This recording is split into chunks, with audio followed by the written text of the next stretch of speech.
ನಮಸ್ಕಾರ. ಇಂದಿನ ದೈನಂದಿನ ಚಿಂತನ, the inner peace is a greatest success. It makes your world paradise. ಆಂತರಿಕ ಶಾಂತಿ ಸಮಾಧಾನ ಒಂದು ಅದ್ಭುತ ಸಾಧನೆಯ ಜಯ.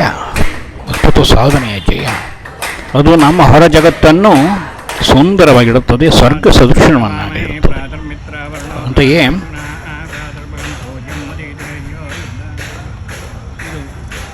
ಬೆಳಗಿನ ಶುಭಾಶಯಗಳು.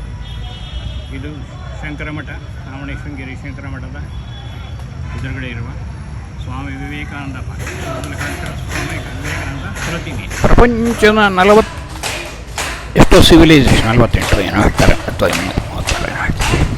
30 ನಾಗರಿಕತೆಗಳಲ್ಲಿ ಅಚ್ಚಳಿಯದೆ ಭೂಮಿ ಇರುವವರೆಗೂ ನಿಂತಿರುವುದು ಭಾರತೀಯ ಸನಾತನ ಧರ್ಮದ ಹಿಂದೂ ನಾಗರಿಕತೆ.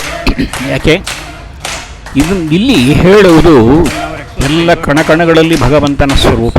ತ್ಯಾಗೀನೇಕೇನ ಮೃತತ್ವಮಾಶು, ತ್ಯಾಗದಿಂದ ಬದುಕಬೇಕು, ಸಮಾಜಕ್ಕೆ ಕೊಡಬೇಕು. ನೋಡಿ, ಯಾರು ಹೊರ ಜಗತ್ತನ್ನು ಗೆಲ್ತೀನಿ ಅಂತ ಹೇಳ್ತಾ ಹೋಗ್ತಾರೆ, ರೋಮ್ ಚಕ್ರಾದಿ ನಾಶವಾಗಿದೆ.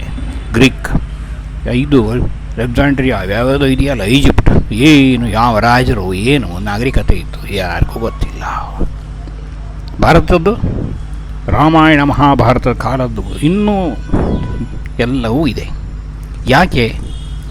ಆಂತರಿಕ ಶಾಂತಿ ಸಮಾಧಾನ ಭಾರತದ ಒಂದು ಅತ್ಯದ್ಭುತ ಸಾಧನೆಯ ಜಯ.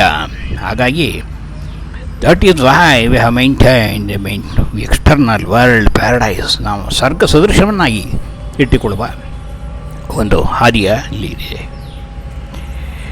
ಪತಂಗ ಮಾತಂಗ ಪತಂಗ ದುಂಬಿ ಬೆಂಕಿಗೆ ಬೀಳ್ತು ಸಾಯಿಕೆ. ಮಾತಂಗ ಆನೆ ಯಾವುದೋ ಸ್ಪರ್ಶಕ್ಕೆ ಇನ್ನೊಂದು ಆನೆ ಸ್ಪರ್ಶಕ್ಕೆ. ಕುರುಂಗ ಜಿಂಕೆ ಊದ್ತಾರೆ, ಅದು ಹೋಗಿ ಬಲೆಗೆ ಬೀಳುತ್ತೆ. ಭೃಂಗ ಹೂವಿನಲ್ಲಿ ಕೂತ್ಕೊಂಡು ಅಲ್ಲೇ ಮುಚ್ಚಿ ಹೋಗ್ಬಿಡುತ್ತೆ. ಮೀನ ಯಾವುದೋ ಒಂದು ಹೋಳಿಗೆ ಅಂಥದ್ದೋ ಬೇರೆ ನೀರಲ್ಲಿ ಅಷ್ಟೊಂದು ಇರುತ್ತೆ, ಇನ್ನೊಂದಕ್ಕೆ ಬಿದ್ದು ಸಾಯ್ತೆ. ಹಾಗೆ ಮನುಷ್ಯ ಅವರ ಜಗತ್ತಿನ ಯಾವ್ಯಾವುದೋ ಶಬ್ದ ಸ್ಪರ್ಶ ರೂಪ ರಸಗಂಡಗಳ ಇವತ್ತಿನದ್ರಲ್ಲಿ ಎದ್ದು ಕುಣಿಯುತ್ತಿರುತ್ತೆ ನೋಡಿ. ಹಾಗೆ ಅದು ಆಂತರಿಕ ಶಾಂತಿ ಹಾಳಾಗ್ತಿದೆ ಇವತ್ತು ಸಮಾಜದಲ್ಲಿ. ಹೊರ ಜಗತ್ತಿನಲ್ಲಿ ಅದು ಸಿಕ್ಕುತ್ತೆ, ಇದು ಸಿಕ್ಕುತ್ತೆ, ಅದು ಬೇಕು, ದುಷ್ಟ ಜೀರ್ಣ ವಯಮೇವ ಜೀರ್ಣ ಭೋಗಾನ ಭಕ್ತ ವಯಮೇವ. ಆಸೆ ಮುಪ್ಪಾಗಿಲ್ಲ, ನಾವೇ ಮುಪ್ಪಾಗ್ತಾ ಇದ್ದೀವಿ. ಆದಷ್ಟು ಗಳಿಸ್ಬೇಕು, ತಿನ್ನಬೇಕು, ಮಾಡಬೇಕು, ಕೂಡಿಡಬೇಕು. ಅದರಲ್ಲಿ ಶಾಂತಿ ಸಮಾಧಾನ ಇರೋದಿಲ್ಲ. ನವಕೋಟಿ ನಾರಾಯಣವೇ ವೆಂಕಟಪ್ಪ ನಾಯಕ, ನವಕೋಟಿ ನಾರಾಯಣ ಎಲ್ಲವನ್ನು ತ್ಯಾಗ ಮಾಡಿ ದಾನ ಮಾಡಿ ಪುರಂದರದಾಸನ್ನು ಒಂದು ಹಿಡಿದೊಂದು ತಂತಿ, ಏಕತಂತಿಯ ಒಂದು ನಾದ.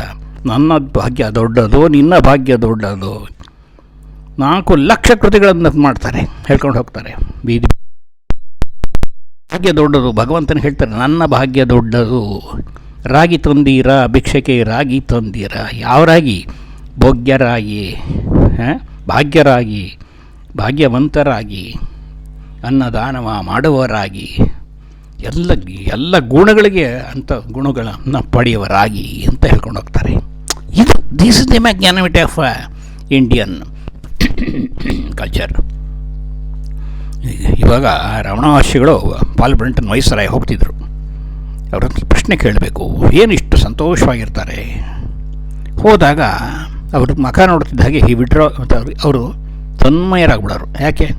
ಆ ರೇಡಿಯೇಷನ್ನು ಅವ್ರ ಪರಿಸರದಲ್ಲಿ ಕೂತಾಗ ರೇಡಿಯೇಟ್ ಆಗ್ತಿತ್ತು ಆ ಶಾಂತಿ ಸಮಾಧಾನ. ಎಷ್ಟು ಸಲ ಹೋದ್ರೂ ಪ್ರಶ್ನೆಯೇ ಇಲ್ಲ. ಗುರುಸ್ತು ಮೌನ ವ್ಯಾಖ್ಯಾನಂ ಶಿಷ್ಯೋಸ್ತು ಚಿನ್ನ ಸಂಶಯ. ಗುರು ಮೌನವನ್ನು ಹೇಳಿಬಿಡ್ತಾರೆ, ರೇಡಿಯೇಟ್ ಆಗಿಬಿಡುತ್ತೆ ಅವರದ್ದು. ಅಂದರೆ ಅವರ ಸನ್ನಿಧಿ ಸಾಕು. ನಾನು ಪ್ರತಿ ವರ್ಷ ಹೋಗುವೆ, ಮುಂಚೆ ಒಂದು 20-25 ವರ್ಷ ಹೋಗಿದ್ದೀನಿ. ಏಪ್ರಿಲ್ 14 ನ್ಯೂ ತಮಿಳಿಯರ್ಸ್ ಡೇ, ಗಿರಿ ಪ್ರದಕ್ಷಿಣೆ 14 ಕಿಲೋಮೀಟ್ರು, ಅಕ್ಷರ ರಮಣಮಾಲೈ 106 ಶ್ಲೋಕಗಳನ್ನ ಹೇಳ್ಕೊಂಡು ಪ್ರದಕ್ಷಿಣೆ ಹಾಕ್ತಾರೆ. ಲಕ್ಷಾಂತರ 10-20 ಲಕ್ಷ ರಮಣ ಇದು ಗಿರಿ ಪ್ರದಕ್ಷಿಣೆ 14 ಕಿಲೋಮೀಟ್ರ್, 106 ಆಶ್ರಮಗಳಿದೆ. ಹೀಗೆ ಏನು ಅಂತಂತಂದರೆ the inner peace is a greatest success. Inner peace ಇದೆಯಲ್ಲ, ಆಂತರಿಕ ಶಾಂತಿ, ಅದಕ್ಕೆ ಮಿಗಿಲಾದ ಸಾಧನೆ ಇಲ್ಲ. ಜಯ ಅದೇ ಸಾಧನೆ, ಅದೇ ಜಯ. ಆ ಥರ ಇದ್ದವನಿಗೆ ಹೊರ ಜಗತ್ತಿನ ಎಲ್ಲವೂ ಬದುಕೆಲ್ಲ ಸ್ವರ್ಗ ಸದೃಶ. ಈ ಇವರು ಮೆಲಗ್ಜರು ಇನ್ನೊಬ್ಬರು ಇದ್ದರು, ಚಂದ್ರಗುಪ್ತ. ಕಳಿಂಗದ ಮೇಲೆ ಇದಕ್ಕೆ ಹೋದ, ಅವಳು ಹೇಳಿದ್ಲು, ಅವಳು ಬಾಳಿ ಕಳಿಸಿ ಮದುವೆ ಆಗ್ತೀನಿ ಅಂತ ಹೇಳಿದ್ಲು. ಇವನಾಗಲಿಲ್ಲ. ನಿನಗೆ ಬಂದರೆ ಸಾಕು, ಈಗಲೂ ನಿನ್ನ ಸಾಮ್ರಾಜ್ಯ ಹಾಗೆ ಕೊಡ್ತೀನಿ, ಯಾರನ್ನ ಕೊಲ್ಲಬೇಡ. ಇಲ್ಲ ನಾನು ಯುದ್ಧ ಮಾಡೇ ಗೆಲ್ತೀನಿ, ಬೇಡ ದೊರೆ. ಯಾಕೆ ಅಂತಂದು ತುಂಬ ಪ್ರೀತಿಸಿದ್ಲು. ಎಲ್ಲ ಸಾಯ್ತಾರೆ, ನಿನಗೆ ಹಾಗೆ ಕೊಟ್ಟುಬಿಟ್ಬಿಡ್ತೀನಿ, ನೀನು ಸಾಮ್ರಾಜ್ಯ, ನೀನು ಈಗಲೂ ನನ್ನು ಕೈ ಹಿಡಿದಿದ್ರು ನನಗೆ ದೊರೆ, ನೀನು ಭಗವಂತ ಇದ್ದಾಗೆ ನೀನು. ಇಲ್ಲ ಸುಮಾರು 8-10 ಲಕ್ಷ ಜನ ಸೋಳು ಹಿಡಿದ್ರು, ಓಡಾಡಿದ್ರು. ಅವಾಗ ಅವಳು ಕೆಚ್ಚಲು ಹೇಳಲು, ನಾ ಸತ್ರುವೆ ನಿನ್ನ ಅಹಂಕಾರಕ್ಕೆ ನಾನು ಪೆಟ್ಟು ಕೊಡ್ತೀನಿ. ಆವಾಗ ಕಳಿಂಗ ಯುದ್ಧದಲ್ಲಿ 6-8 ಲಕ್ಷ ಜನ ಕತ್ತರಿಸ್ಬಿಡ್ತಾರೆ. ಮನೆಯಲ್ಲಿ ಮುದುಕರು, ಮಕ್ಕಳು, ಮೊಮ್ಮಕ್ಕಳು ಇಷ್ಟು. ಆಗ ಅವಳು ಹೇಳ್ತಾಳೆ, ಏನು ಗೆದ್ದೆ ನೀನು, ಇನ್ನು ಮುಂದೆ ನೀನು ರಾಕ್ಷಸನಾಗಿದ್ದೀಯಾ, ನಿನ್ನ ಶಾಂತಿ ಹಾಳಾಗಿದೆ, ಹೋಗು, ನಾಶವಾಗಿ ಹೋಗು ಅಂತ ಶಾಪ ಹಾಕ್ತಾಳೆ. ಬರ್ತಾನೆ ದಿಗಂಬರನಾಗಿ, ಶ್ರವಣ ಬೆಳಗೊಳದಲ್ಲಿ ದಿಗಂಬರ ಸನ್ಯಾಸಿಯಾಗಿ ಕಣ್ಣೀರಿಡ್ತಾ ತನ್ನ ಗಳಿಗೆಯನ್ನು ಕಳೀತಾನೆ. ಅಂದರೆ ಏನಾಯಿತು, ಇನ್ನು ಯಾವಾಗ ಹೊರ ಜಗತ್ತಿನಲ್ಲಿ ಇವತ್ತಿನ ಜಗತ್ತು ಬಿದ್ದಿದೆ ಹಾಳಾಗ್ತಾ ಇದೆ. ಆದರೆ ನಮ್ಮ ಸನಾತನ ಧರ್ಮ ಸಂಪ್ರದಾಯದಲ್ಲಿ ಅಕರ್ಮಣಾತ್ಯಜಯ ನವಕರ್ಮಣ ನ ಪ್ರಜಯ ಧನೇನ ತ್ಯಾಗೇನೇಕೇನ ಮೃತತ್ವ. ತ್ಯಾಗದಿಂದ ನಮ್ಮ ಕರ್ಮದಿಂದ ಸುಖ ಶಾಂತಿ ಸಿಕ್ಕುವುದಿಲ್ಲ, ಪ್ರಜೆಯ ಮಕ್ಕಳಿಂದ ಸಿಕ್ಕಲ್ಲ, ದಾನ ಮಾಡೋದ್ರಲ್ಲ, ಆಸ್ತಿ ಇಲ್ಲ, ಅಂತಸ್ತಿಲ್ಲ, ಏನು ಇದ್ರೂ ಶಾಂತಿ ಸಮಾಧಾನ ಇರುವುದು, ಆಂತರಿಕ ಶಾಂತಿ ಸಮಾಧಾನ, ಅದು ನಮ್ಮ ಸ್ವರೂಪ. ಆನಂದ ನನ್ನ ಸ್ವರೂಪ. ವಾಕ್ಸಂಧಿ ಜಿಹ್ವಾಸಂಧಾನಂ ಅಂತೆಲ್ಲ ಹೇಳುತ್ತೆ ಉಪನಿಷತ್ತು. ಅದನ್ನು ನಿಧಾನಕ್ಕೆಲ್ಲ ಹೇಳ್ತೀನಿ, ಗೊತ್ತಿದೆ ನಿಮಗೆ. ವಾಕ್ಯನ ಸಂಗೀತ ಅನುಸಂಧಾನ ಮಾಡಿದಾಗ ಮನಸ್ಸು ಲಯವಾಗಿ ಆನಂದ ನನ್ನ ಸ್ವರೂಪ ಇಂದಾಗ ಮನಸ್ಸು ಲಯವಾಗಿ ತುಂಬ ಆನಂದವಾಗುತ್ತೆ. 2ನೇ ಸೀಟು 3ನೇ ಸೀಟು ಸಿಕ್ಕಲ್ಲ, ಯಾಕೆಂದ್ರೆ ಮನಸ್ಸು ಬಂದು ಕೂತ್ಕೊಂಡಿರುತ್ತೆ. ಮನಸ್ಸು ಲಯ ಆದಾಗ ಆಂತರಿಕ ಶಾಂತಿ. ಅದೊಂದು ಕೋಟೆ.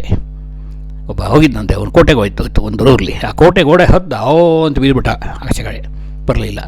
ಇನ್ನೊಬ್ಬ ಮೌನವಾಗಿ ಇಳಿದೊಟ್ಟೋದ. ಇನ್ನೊಬ್ಬ ಬಂದು ಹೇಳ್ದ, ಅದು ನಮ್ಮ ಗೋಡೆ. ಆ ಗೋಡೆಯಲ್ಲಿ ಮೌನದಿಂದಿದ್ದರೆ ಆನಂದ, ಸುಖ, ಶಾಂತಿ ನನ್ನ ಸ್ವರೂಪ. That is success. It makes our inner world ಸ್ವರ್ಗ ಸದೃಶವನ್ನಾಗಿಸುತ್ತೆ. ಅದೇ ನನ್ನ ಸ್ವರೂಪ. This today ಕಾಂಕ್ಲೂಡ್. ಸರ್ವೇ ಜನ ಸುಖಿನೋ ಭವಂತು. Good day.